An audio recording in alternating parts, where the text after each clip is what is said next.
జనగా మాత్రం తాడు ఉంది, బొంగరం ఉంది, తాళి ఉంది, పుస్తులు ఉన్నాయి, ఎక్కడ పెడితే అక్కడ కట్టేయడానికి. మాకు మాత్రం తాడు బొంగరం లేదు.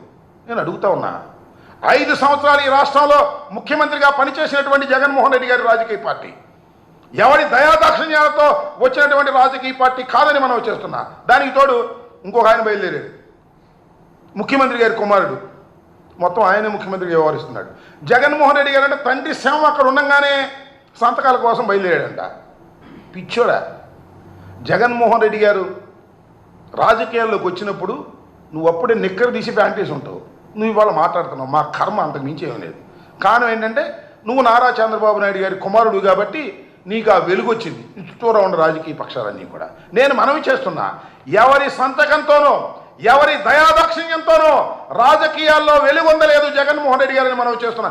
స్వశక్తితో ఢిల్లీ కోటను ఎదిరించాడు. నువ్వు మీ నాన్న ఢిల్లీ కోటతో కలిసిపోయినా కూడా, సోనియా గాంధీతో కలిసిపోయినా సరే ఎదిరించి వచ్చినటువంటి వీరుడు జగన్మోహన్ రెడ్డి అని మనవి చేస్తున్నా.